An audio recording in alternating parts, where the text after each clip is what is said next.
the Monday? Well, it is June, and that means it's the launch of summer, and it is blueberry season. Blueberries are that delicious, wonderful fruit that is just bursting with flavor. But not only are blueberries good, they are so very good for us. Rich with antioxidants, they are such a versatile fruit that we can use in a variety of ways. My husband loves to toss blueberries on his breakfast in the morning. His favorite thing to make for breakfast is always oatmeal, and in June he throws some fresh blueberries on there. Blueberries are great in a fruit salad. We can dice up some cantaloupe and then throw some washed blueberries on top, and it is not only delicious, but it looks so pretty with that contrast between the peachy orange and the blueberries on top. The same thing for strawberries. When we're doing a 4th of July theme, the blueberries and the strawberries make a great contrast. Blueberries, of course, are wonderful to make in a pie or to put on top of some homemade ice cream. Well, today I want to share with you one of our family's very favorite recipes. It's called blueberry banana bread, or banana blueberry bread. Now, my husband's favorite fruit, two favorite fruits, are bananas and blueberries.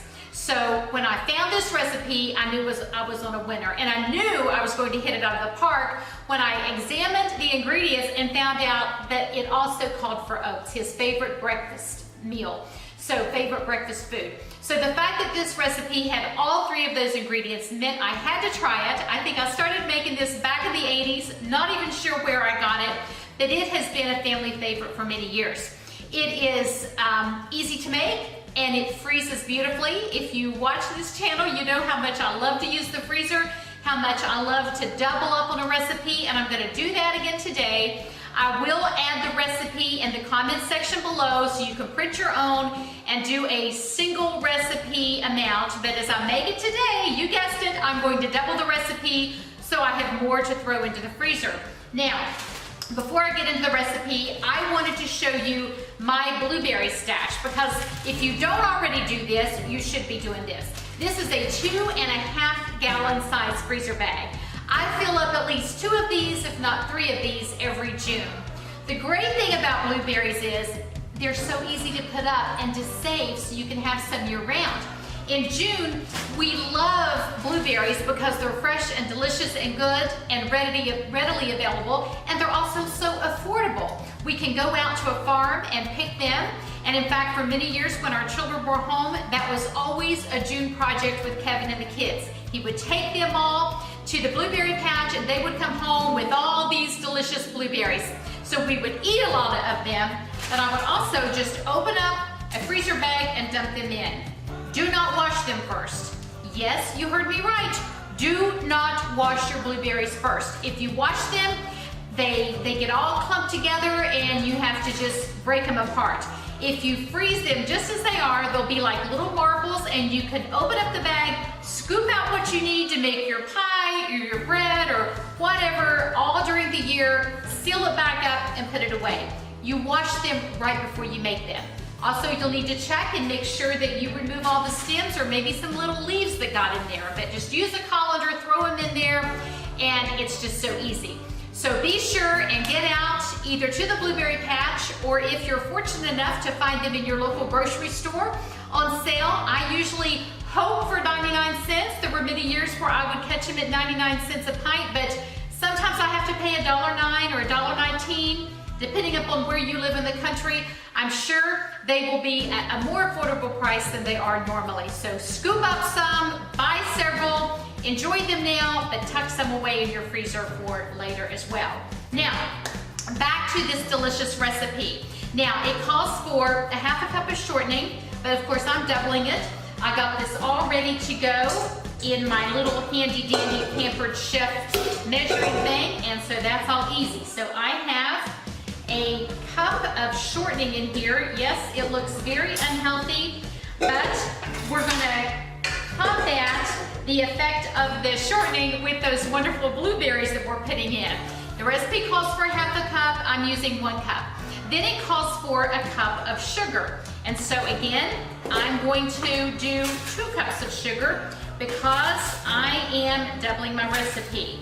So I'm gonna measure out 1 cup and throw that in there. I have my KitchenAid mixer all ready to go. It just makes it so much easier to mix that all together for me so easily. So I love to use the KitchenAid. I pulled it over here off the counter so that you could see how easily that goes together.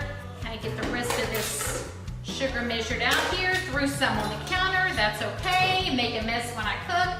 So I've got my 2 cups of sugar in there with the shortening. Then it calls for 2 eggs. And again, remember, I'm doubling, so I'm going to put 4 eggs in there.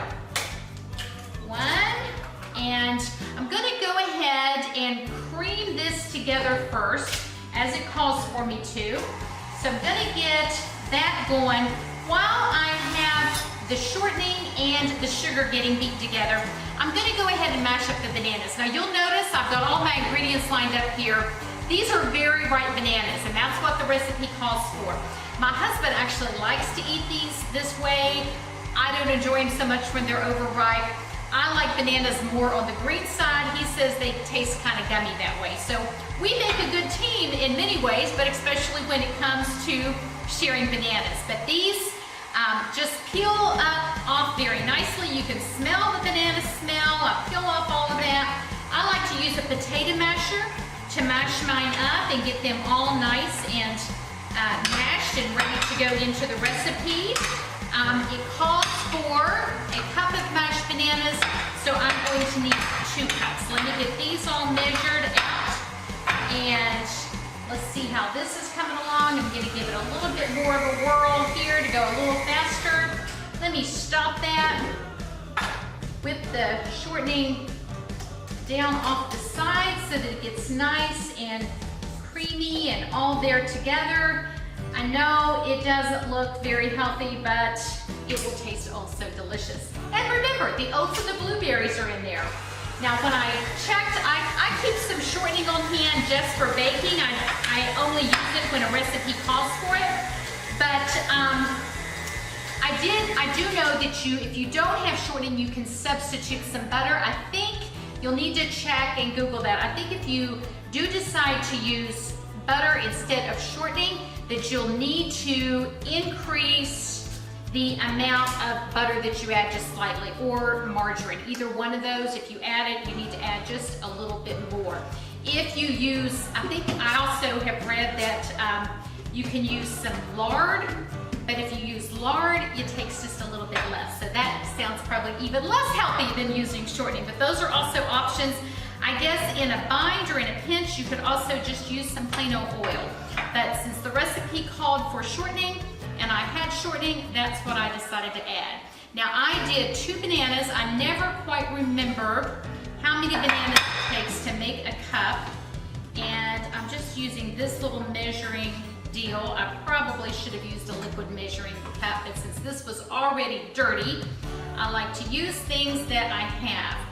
Having the bananas in the recipe makes this an incredibly moist sort of bread, but then including the oats gives it kind of a different texture from just regular banana bread. So there I have it. 2 bananas equals 1 cup. And since we are going to double the recipe, I'm going to do 2 of those. So I'm going to just give that a little bit of a whirl. Going to now start adding my eggs one at a time. So there's 1 egg. And the recipe just says to add the eggs one at a time and to beat well after each addition. So I've got 1 egg. I like to always be sure that I break the eggs into a separate container. If you've ever broken an egg and ended up with shell in your batter, you know why that is so very important. So I've got my 4th egg there. There we go. So all the eggs are in there. Whipping that away, getting that all combined nicely, beating well after each addition. Then it just says to stir in the banana. So I'm going to again rake down my sides just a little bit to make sure that everything is nice and combined. Get all of the shortening and sugar off the sides and off my beaters, and so that I see everything mixed in with all the yellow egg yolk that's getting mixed in there together so nicely. Here we go. So that is it's all combined. There we go. Now, I am going to go ahead and put in 1 cup of my bananas, and then I think I have the rest of my bananas up here for my display so that you can see them. But I know now that I need 2 more since I'm doubling up that recipe. I'm gonna go ahead and peel these, get them ready to go. This will make 2 loaves of bread. However, when I do just the 1 loaf, it's just such a big, dense, tall loaf that I sometimes like to use, when I double it, get a smaller loaf pan. I have this little guy right here, and so I will double the recipe and we'll have enough batter to do 1 small loaf and then do 2 full-size loaf pans, although they make loaves that are just a little bit smaller.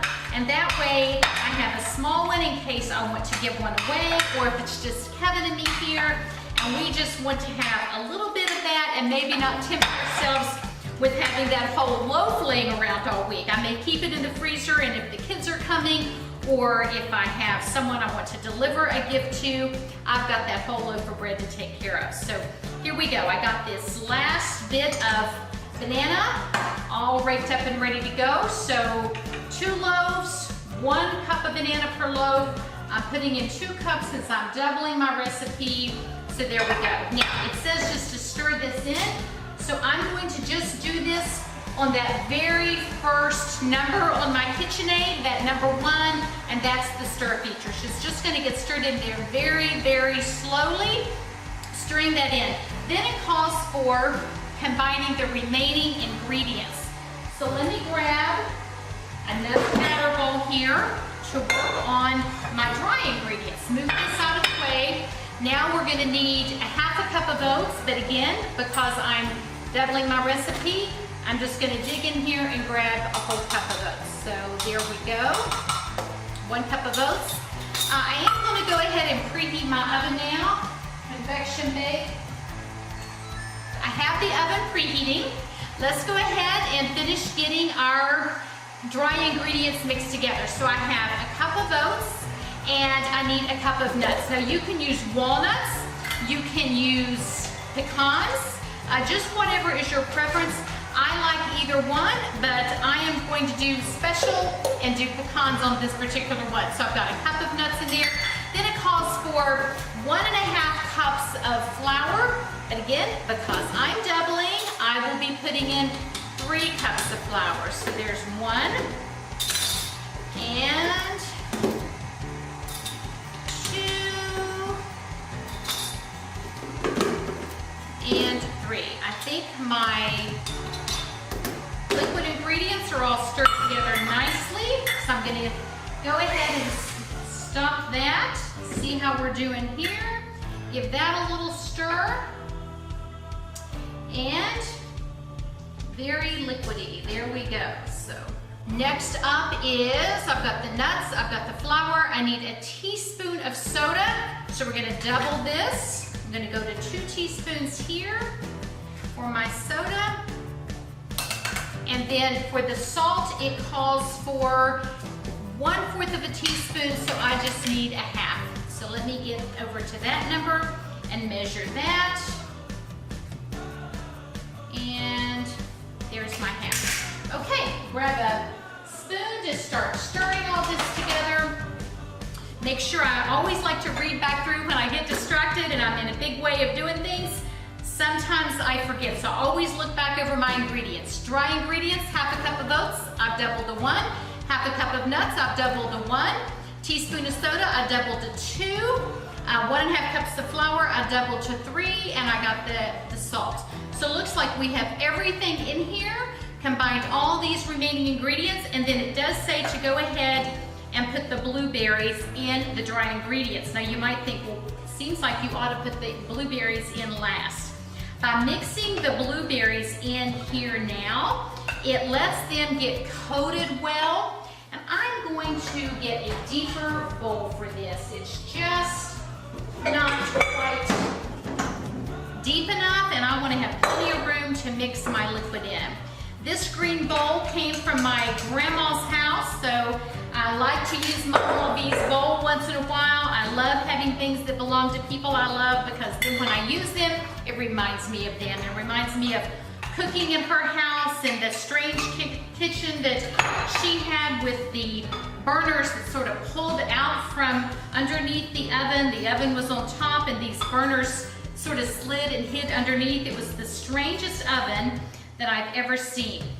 Now, I will tell you that when you use the blueberries, if they've been in the freezer and you wash them, be sure that you look for any stems that might have made their way into your, still hanging onto your blueberries, and you want to pull all those off before you begin to use them. You don't want to see stems in your blueberry bread recipe.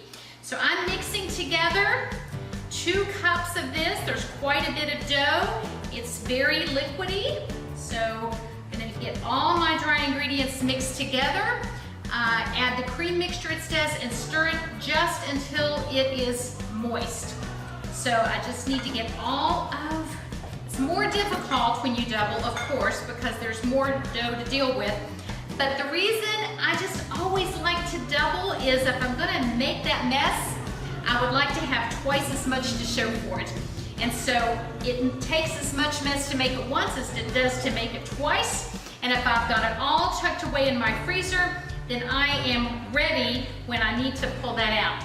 This blueberry bread is so good, it sort of doubles as dessert or as breakfast. So sometimes in the summer for breakfast, I just like to serve up a fresh fruit salad and serve blueberry bread with that, or you could do yogurt, or kind of a yogurt sort of a parfait with some granola and a little bit of fruit or nuts or what have you, but it's really just refreshing and nice to have around. Okay, it's all ready to go. I'm gonna go ahead and spoon this into my loaf pan and then get that in the oven for 50 to 55 minutes, it says, at 350 degrees. Now, when I'm gonna put it in this smaller pan, it's gonna bake a little bit less time, and because I'm putting less dough into my big one to make a little bit shorter loaf, I'm probably gonna set this for about 30 minutes and check on this, guys. Insert that toothpick in the center, see if it comes out clean, gauge whether it's done, and then I'm also gonna do the same thing on these. So even though the recipe, and I will print it that way, will say that it takes 50 to 55 minutes, it will not take that long the way that I'm doing it. So, thanks for watching with me. I'll go ahead and off camera get this in the oven. When it comes out, I'll let you take a look at what the finished product looks like. So stay tuned and I'll be right back. Well, welcome back, friends. The small loaf of blueberry bread is finished, so I decided to go ahead and pull it out of the oven and invert it and take it off of the tray so you could see it. It turned out beautiful and I'm sure it will taste delicious. I went ahead and sliced a big chunk off of the end so that you could take a look and see what it looks like on the inside. Okay, friends, the blueberry bread, at least the small loaf, is out of the oven, and I wanted to go ahead and slice it up and let you see what the inside of that looks like. I sliced a healthy piece on the end, and you can see those blueberries and the pecans inside. It's absolutely going to be yummy. And I think that this blueberry bread will not make it till breakfast in the morning. I think it's going to be dessert for my husband tonight after dinner. Thanks so much for watching Cross My Heart Ministry. Thank you for joining me for this edition of Martha Monday. I hope that you will be picking some blueberries or buying some blueberries and enjoying some blueberries this summer. Hopefully, maybe you'll decide to try this recipe, but if not, just eat them on cereal or indulge in a fruit salad or throw them on some homemade ice cream. How wonderful. So blueberries, again, good for us and taste so very good. Thank you so much for spending this fun time with me. I love doing Martha Mondays. Just a little bit of whimsy, maybe something practical for your day. If you're a regular subscriber, you know that on Mondays, we get in the house, we do some organizing, we do some baking or cooking or share a little organizational tip. Fridays are more serious. We dig into the Word of God. Usually on Fridays, I'll either do a brief devotional, or if I'm teaching through a study, you'll find me going through an entire passage, and that will be a little bit longer. So there are lots of playlists. If you click on that button above on the channel, you'll see the playlist, not just for Martha Monday and some of our previous tips from the home, but also all the studies to do Bible study with us. We've done parables. We've done 1 Samuel and 2 Samuel. Just finished a short study where we unpacked 3 of the Psalms. So I hope that you will consider watching and viewing some of those and studying those with us. Thanks so much for watching. If you're a regular subscriber, again, thank you. And if not, just click that big red subscribe button and then you'll get a notification each time we post a new video. Have a blessed week and we'll see you next time here at Cross My Heart Ministry.